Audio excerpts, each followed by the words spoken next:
Give me the 3, 2, 1. Yeah, it's. Hey everybody, this is Coach Nat Harris. Welcome to Courtside.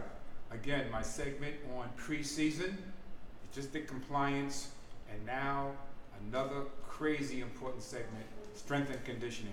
I can think of no other better place to be than right here at Pace University again, INL Fieldhouse, with my man, the strength and conditioning head coach, my man Troy Thompson, aka T Squared. Welcome, Troy. Thank you. Welcome to Glad Courtside, man. to be here.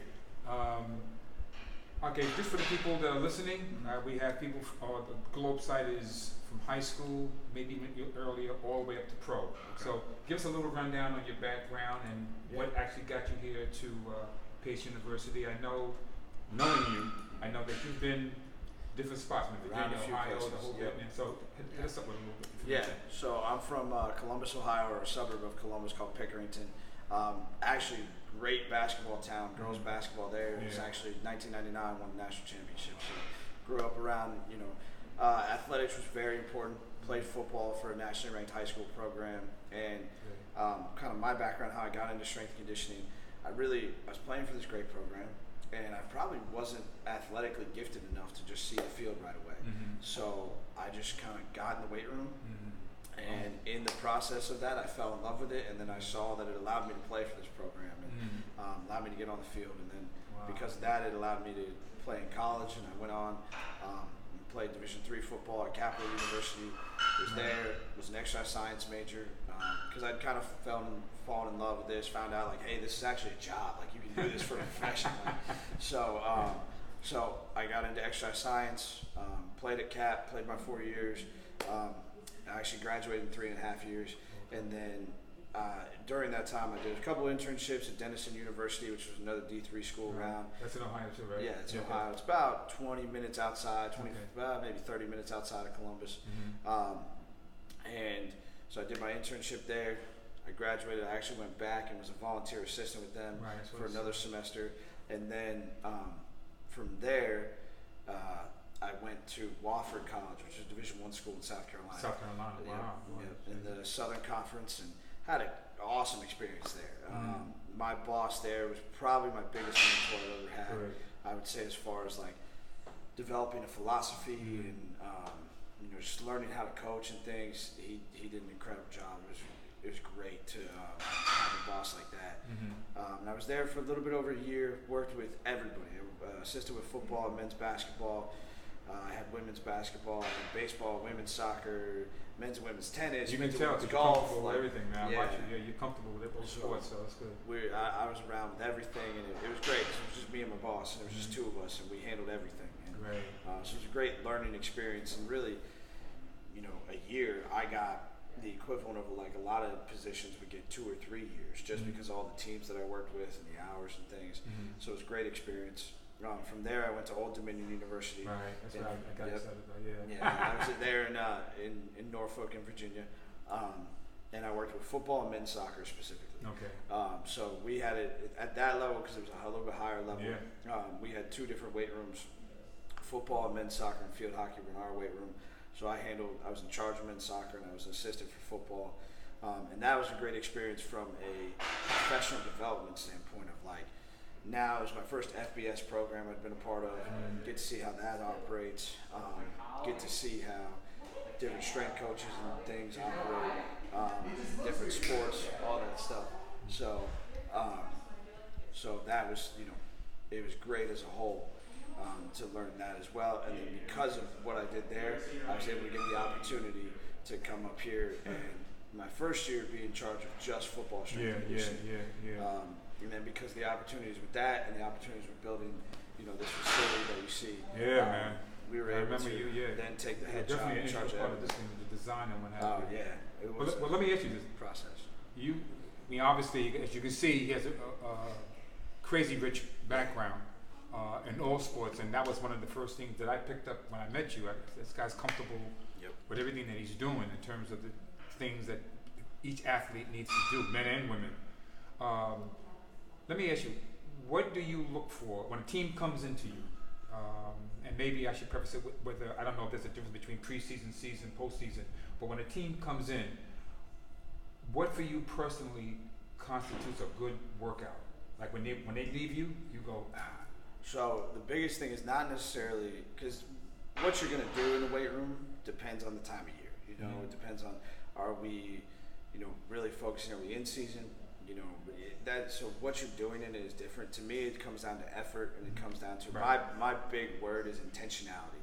So it's a big word. And it's not a made up word, I promise. But it basically says that like you have the intent to come in here and get better, because most kids won't love this. I got into this profession because I love this job, and I loved strength and conditioning. It was easy for me to show up and go lift and run and whatever. Most kids won't, but if they can understand the value in it and understand that, like, hey, this is what's going to make you better at the things you do love to do. You love to play basketball. Well, I can make you better at that, but you got to be locked into what you're doing in the moment. And I would imagine, especially when it's on this level too, when you compete against another athlete, you may have mechanically, you may have better skills, but that person is either stronger or is doing things and is out effing you, whatever, make up a word just now. That comes from right here.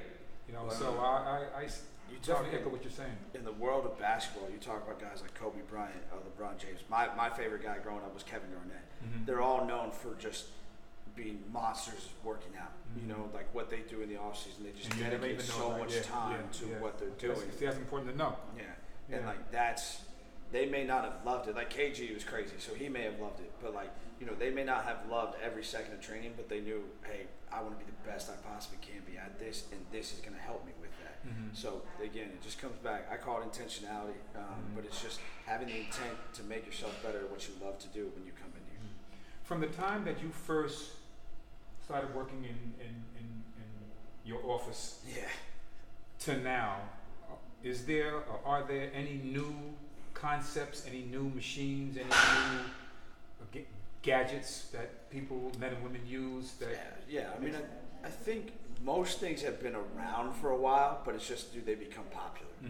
So we have all the bands and chains and all that kind of stuff in here. We've got different bar variations for different athletes that need less stress on their shoulders, but they can't squat. With a regular bar, things like that. Those have all been around for a while. They just haven't been popular. I remember seeing them. Like bands and chains. There have been powerlifting gyms using those since the 70s and 80s. No kidding. Wow. But it's just that people in college athletics didn't use it. They thought, oh, that's just powerlifters, or oh, that's silly, whatever. And so things like that are starting to become more known and more like accepted. And now most people use them in college athletics. I think the biggest thing that keeps adapting and changing is as you grow as a coach, as I've grown as a coach, like my principles have stayed the same. Like we're gonna box squat. Like we're always gonna box squat. To me, it's the lift I'm best teaching at, and it's the best lift for us. But how I program it and how I do different things is gonna adapt and gonna change, and it also changes with the level of athlete that you have. The first year coming in, this will be my 4th year with football here currently. My first year coming in, it was all basic, like just teach people how to move, teach people how to squat, teach them how to bench, that's it. Now it's getting to the point that like our better lifters with football are going to be doing safety bar, chains, no box, off the box, throw a bunch of different things at them because they can handle it and they need that to adapt now, versus a younger athlete, a less training aged athlete. We call it training age, basically how long you've been lifting. A lower training age, you're going to need more basic things to just get good at the basics first, and then you build up. Okay, because that leads me to my last question with you, which is, there's a high school kid listening to us right now. What would be your suggestion for him or her, knowing what they have to prepare for the collegiate level in terms of walking into your office? What do you think are you going to tell them to be ready for, or what they should be working on? So the biggest thing will be technique. The most important part is technique. Most young kids aren't going to have technical foundations, and there's a couple reasons why. One, most kids see this side of their body, right? That's what you see in the mirror, so that's what you want to work on. Well, it's actually the back side of your body that makes you a better athlete.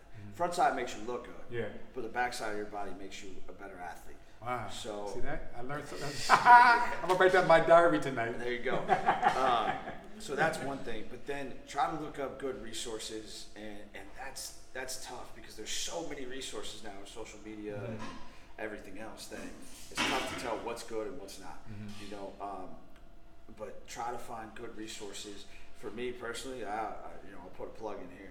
We have our Pace Strength YouTube page. Yeah. You know, and that we provide demo videos on how we teach our main lifts, and you know, we send that out to all our athletes in the summertime.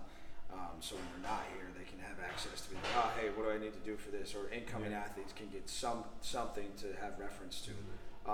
But we'll use that, and I would say, you know, to people, you can look up that. Just Google Pace Strength YouTube, and it'll be the first thing that pops up. And you know, we have several videos on there, and then other resources. Partial to EliteFTS.com. I have some friends there, but when I was growing up as a strength coach, they were huge in learning more knowledge and things about training. And they have a lot. They have bodybuilding, powerlifting, college strength and conditioning. You know, a lot of that stuff. I actually wrote an article for them this past summer. So they have a lot of different things within the strength community. It's a great source of information. But if you can find good resources to learn proper technique, and you can have a solid base with that, when you get into the college setting, a strength coach can help add a lot to you. Well, T-Squared, man, I want to thank you. Like I said, this is such an important component. I know the package is pre-season, but this is definitely one of the areas where it's pre-season, season, and post-season. And again, I can't think of a better place for us to have been. I want to thank you for your knowledge and resources. Anytime, man. And for all of us out there, you always know, whenever you come to a basketball arena, whether it's outside or inside, there's no better place to be than right here on Courtside. Until next time, talk to you later.